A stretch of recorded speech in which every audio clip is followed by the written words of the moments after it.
Okay. Now I'm gonna need you guys to listen up to what I have to say. Okay?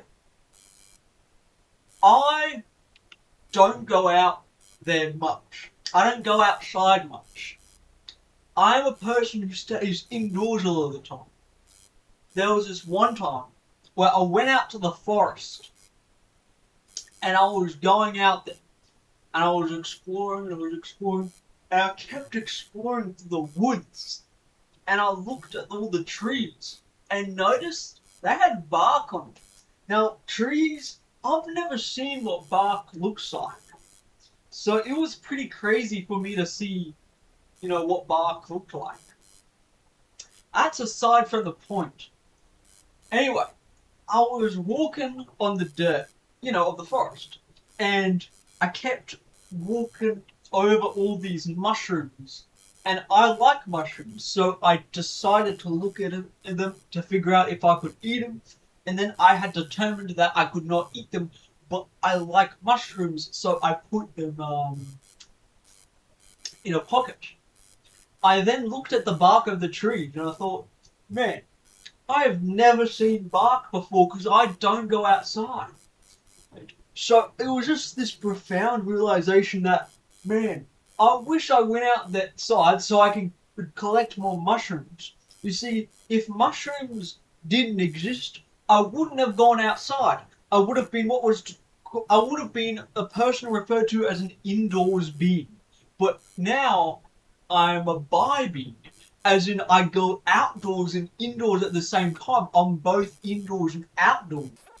And that was because of the existence of mushrooms. So, you can find significance in a lot of things. I found significance in the shrooms, you know what I'm saying? And I kept looking at the bark on the trees. I kept thinking to myself, man, I don't like the look of bark. And then that actually expands your range of opinions because it actually expands how many opinions you can have. Because now I'm of the opinion that, man, I don't like bark. See, I wouldn't have, formed that, individual opinion if I hadn't gone outside. So it actually builds individuality because you develop opinions from going outside. And my opinion was that bark is bad. I don't like it. But I found mushrooms, and I knew I liked mushrooms, which is why I went outside. So if mushrooms didn't exist, I would have remained an indoors being, and therefore I wouldn't have had these profound realizations, and I wouldn't have, spoken to you today. See, so this actually moves on to the flow of causality. See, the flow of causality is where one event leads to another event, leads to another event after that event. You see, if mushrooms didn't exist, I wouldn't have gone outside because I have a love of mushrooms. And therefore, I wouldn't have made this video communicating to you today about all this stuff. You know what I'm saying?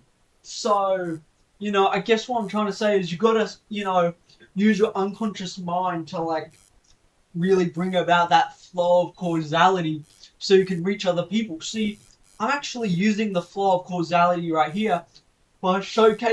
I actually have, a lot of books behind me that deal with the flow of causality and all that. And it really makes you think. If mushrooms didn't exist, I wouldn't have gone out to the forest. And therefore, I wouldn't have made this video, I wouldn't have shown you these books of Berserk, and therefore, a number of people wouldn't have gotten into the books named Berserk I have here. It's the flow of causality. One thing leads to another. So now I've inspired some of you to go out and read these books. That chain of events has led to me helping you get into these books. So you see, the flow of causality is a wonderful and a wonderful thing indeed. It is full of whimsy. Whimsy. Yes.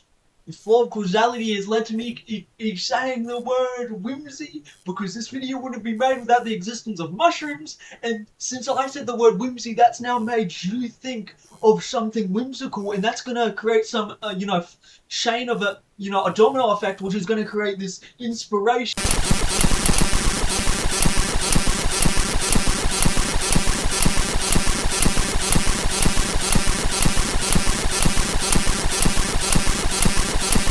where some of you are going to make books featuring a lot of whimsy in them. You see,